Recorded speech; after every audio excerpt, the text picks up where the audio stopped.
Morning guys, Heart Pirates TCG here, bringing you a market watch video. Now I haven't done one of these in a while. I usually do them probably once a month unless the market is absolutely crazy. And towards the end of OP05, there's just nothing really to talk about. Not a lot of price jumps, but we do have some interesting news on OP06, and it's going up. So after pre-release weekend, usually prices absolutely plummet.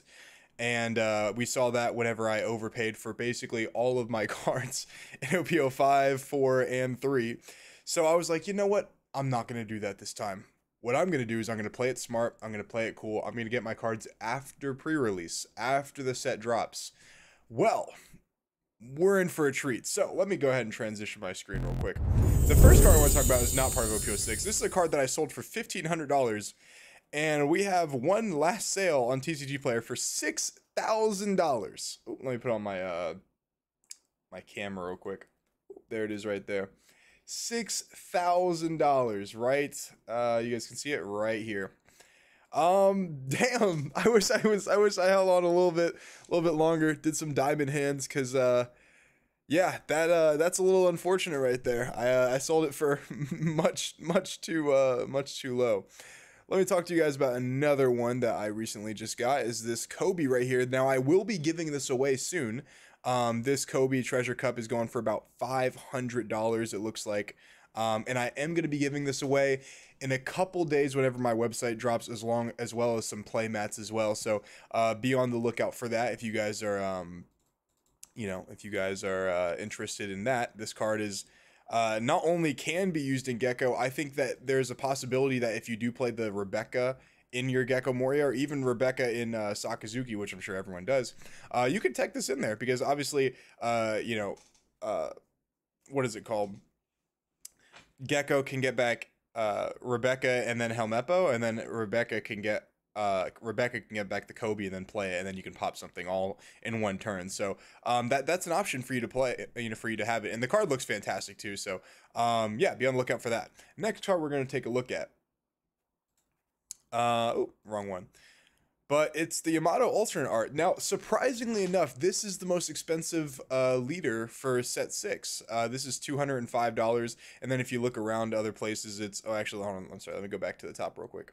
When you go back up to the top, you got Perona at 130, and then Reiju about 130 as well. Gecko about 110. That really is surprising though. I know it's like the waifu tax, but I don't think Yamato is going to be nearly as good here as it was. I don't even think it was really that great in Japan. Surprisingly enough. Now, don't get me wrong. This deck is really good, but I don't think it's going to be like the best deck. I will say I think the art is probably the cleanest for this one. The Yamato art just looks so, it looks like it flows really nicely. Like the yellow and the green kind of just make it, I don't know, it looks fantastic. But is there a reason that it's almost $100 more than the other ones? I'm not entirely sure. If you guys know, please let me know in the comments below, but I'm not entirely sure. So yeah, we got Yamato at being $205. Now, like I said, whenever you're looking for, the set to drop, you're looking for, okay, pre-release prices were, well, actually, I'm sorry, let me pull it up real quick. 220, 220, 200. It hasn't really dropped all that much. We have a couple, one sold for 95. That probably is oh yeah, Japanese. But we have basically all of them are 200 to the lowest I see is 185. They probably just wanted to sell it quickly. But damn, dude, it's hovering at that price, which is very surprising. I guess because the boxes are so expensive, but yeah, 205 for Yamato. I would probably wait on this one, guy. If you're trying to pick up a Yamato, I would probably wait a couple weeks to get it, because yeah, this is very overpriced in my opinion. I think this is probably even with boxes being hard to come by, I think this is probably a 160, in the 160 range. But obviously I'm not an investor in the game, so I don't know for sure. Next, we'll talk about more alt arts. We'll talk about Reiju. Now, I am going to be playing a little Germa in the next couple days. I have the whole deck built, and I was missing 2 Reijus. Now I'm only missing 1. And my friend was like, "Yeah, I got one. I got an alternate art. Do you want it?" And I was like, because the regular one's going for 15, right? The super rare Reiju is going for about 15, and I'll show you guys right here. And I was like, yeah, how much is it? And he was like, it is going for $105. I was like, yeah, that's a little bit more than I'm willing to pay. You know, the Super is 16, so I was like, you know, if it's like 40 bucks, I'll, you know, no one else in my locals has one. I'll pick it up from him just so I can have the deck. I'm not paying $105 for a singular card. For those of you guys who don't know, Lucci, actually, I'm very curious on the price of that too. Rob Lucci, I picked up a playset for about 200 bucks. Or I'm sorry, on pre-release. And now, like, I mean, it hasn't really like lost too much value because it's like 38 bucks, but yeah, I picked up a playset of Rob Lucci for $200.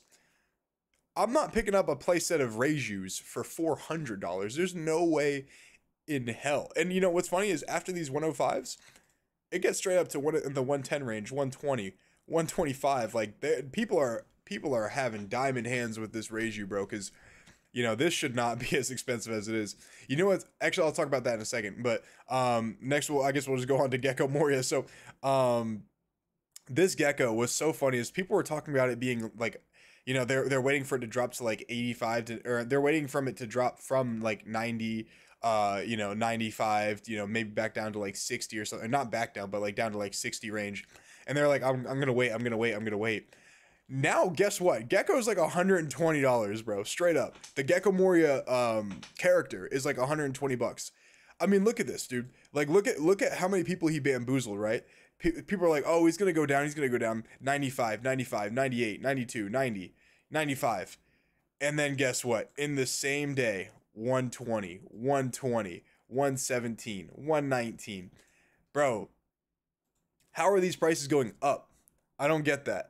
I mean, I know the product is low, but damn, dude, these cards are expensive. Now I know, guys, these are just all arts, so just hold your horses, right? We'll talk about the supers and like the regular arts in a second, but yeah, it's just crazy to see that. And then we'll talk about the supers real quick while we're here.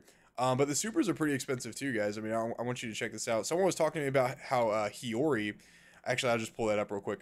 Hiyori, a regular super rare, is $12, right? It was 17, like, you know, like 1 day ago, 2 days ago. So that's a pretty expensive super. I know Hody Jones is like 10 bucks as well. Like I said, the Reiju's, you know, 15. Where's Hody Jones? Yeah, Hody Jones 10. Perona's 10. Where's the other super? Oh yeah, Gecko Moria, bro. Gecko Moria is a $25 super rare. Obviously, everyone needs 4 of them, so it's pretty hard to come by. But yeah, a lot of these super rares are even expensive too. So usually in these market watches, I just talk about like the, you know, like the all arts, but you know, when the super rares are also pretty expensive, like that's pretty crazy. And there's multiple super rares that are going for like, you know, like in the $10 to like $25 range. Which is actually a first, I think, in the TCG, like on pre-release weekend, or after pre-release weekend. I will say I was able to pick up a lot of these cards for super cheap though. I was able to pick up. I overpaid super hard for a judge. I paid like $7 for it, but I didn't want people to hog all the German shit whenever I got back to locals. So, but yeah, I mean that's pretty much it for this market watch. I will say I do think that if you are trying to pick up these cards and play these cards, you should probably overpay for them. But you know, if it's like a fun deck that you're not really going to be playing too much, I wouldn't overpay for them. I would hold off on them, especially the all arts for the cards. It's especially for me for like the Germa stuff, right? Like I paid $15 for Reijus. They'd probably go down to like 10, but like that's not really too much of a difference. And because I just want to play the deck and make some videos with it because I think it's fun, but I don't know if it's that great. But I could be wrong. And yeah, that's it for this market watch. See you guys. Peace.